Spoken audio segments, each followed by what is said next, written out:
Miss Katende w'emyaka 35 yasangiddwa ng'attiddwa mu bukambwe ne bamusalako ebitundu bye eby'ekyama.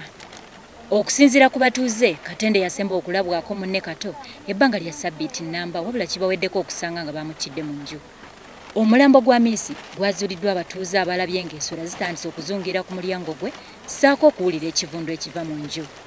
Bagamba nti abantu abaakoze ekikolwa kino tebamanyiddwa kubanga omutuuze munnaabwe abadde talina mpalana ku kyalo na muntu yenna kwe kusaba poliisi okukola okunoonyereza. Era tuleetedde n'ebbaafu tujja eggulo ne tumulaba awo ne bawandiika ebbaluwa ne bagitwala ku poliisi eggulo.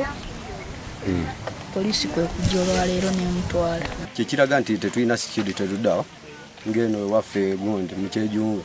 Naate security omuntu ogera kati report yagenze eggulo nga balaga ngafa abatuuze nga tulaga nti omuntu bakoze ki bamuse. Naye kati tunenya poliisi okujja kati essaawa eno ate gundi report nga bagifunye ggulo.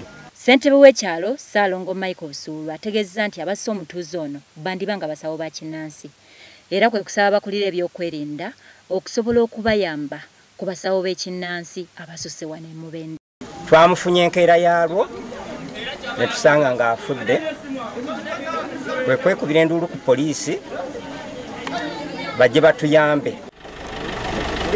Poliisi wano e Mubende etuuse n'etwala omulambo gwa Miss mu ddwaliro nga n'okunoonyereza bwe kugenda mu maaso.